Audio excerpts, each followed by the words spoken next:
Now for our story. It was a little after 9 o'clock in the evening.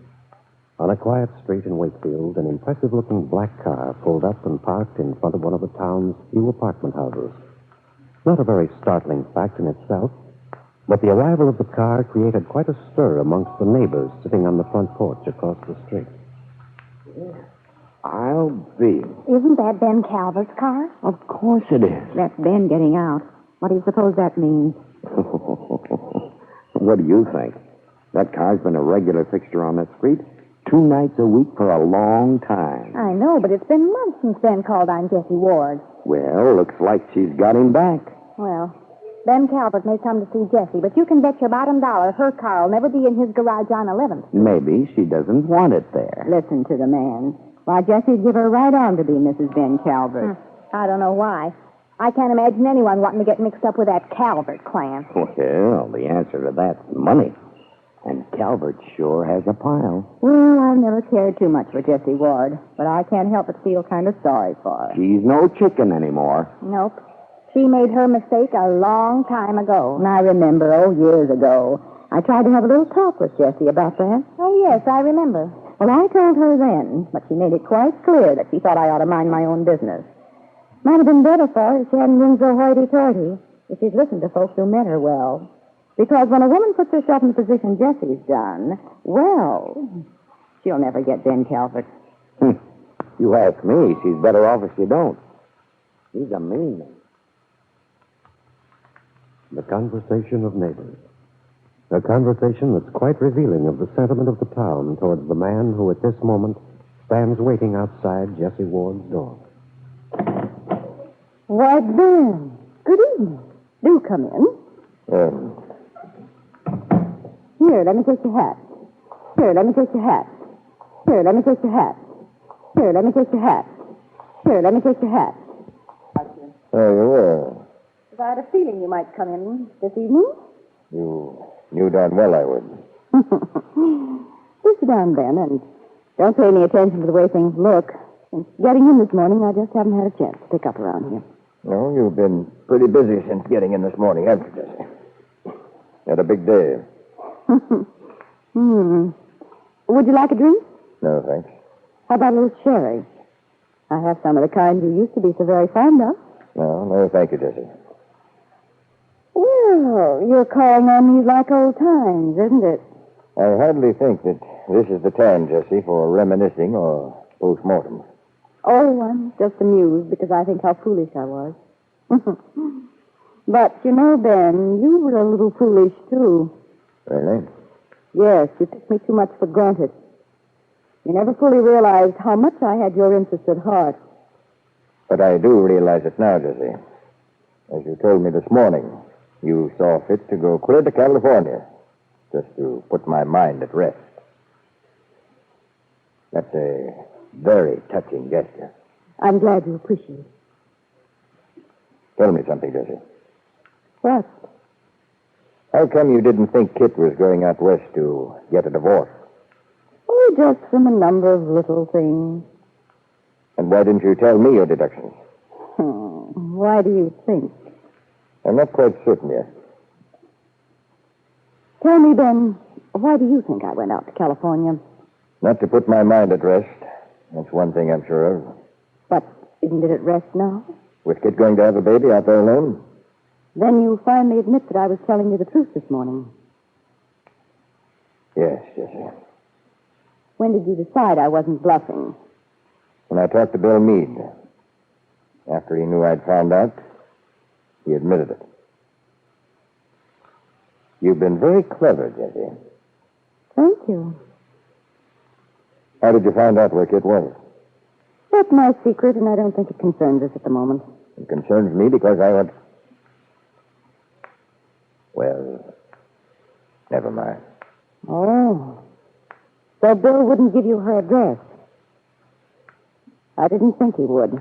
What is her address, Jessie? I've got to know. She needs me. She needs you. Oh. What she needed was to have the truth told to her years ago. I don't see why you're so upset. She's done the discreet thing. The thing that'll save her pride and yours in case anything goes wrong. She's kept it a secret, gone out of town. I know how difficult it is for you not to manage everything, Ben, but since Kit has shown she doesn't want you to have any part of this, I'd respect her feeling. It's simple enough to get detectives if I have to. I know she's in Los Angeles. You mean she got off the train at Los Angeles? You heard me. And detectives might be able to locate her, but I think it would take weeks, even months. If I were you, Ben, I'd be far more concerned about my status in the town. Meaning what? Well, then, you've spent years proving to yourself and to Wakefield that you're a big frog in a little puddle. Now, wait a minute. Oh, I know your story. I've lived here all my life, and heaven knows I've known you long enough. When you were a young man, you weren't asked to the party. You weren't popular then. You weren't any good at sports. The girls didn't like you. You were rough and unattractive. Jessie. Oh, I remember the night you told me of your childhood, your youth. How you'd stored up everything that had been done to you or said against you. I remember you telling me how you resented David Bowman because he was so well-liked. He was the one boy in town who tried to be your friend. You hated him for it. You hated him, so you married his sister and made her life a living hell until she died. Be quiet, Jessie. I'm not going to be quiet, Ben. You're going to listen to me. Then there was Mary Lane. You asked her to marry you once long ago. She married Randolph Lane instead. You never got over that, did you, Ben? So when your daughter came back and showed so much interest in Bill Meade, you took great pleasure in helping Kit get Bill away from Aunt Mary's niece. Jessie? Oh, I'm not going to go on. The list of people in this town whom you've treated cruelly and vindictively is too long. But those are the people who haven't forgotten the way you hurt them then. People in this town have come to you in trouble, and you've taken advantage of their difficulties. You have money, the biggest house, a beautiful daughter. You like to point to all these things and say, see, the good things of life are all mine. All right, Jessie. Go on. You'd like a grandchild, too, wouldn't you, Ben? A nice, healthy boy whom you could brag about, show off. But you may not have that sort of grandchild. And if Wakefield knew what you and Kit might expect, if the town knew why Kit had to go away to have this child, to see first whether or not... Jessie, you mean you're going to see that the story gets out?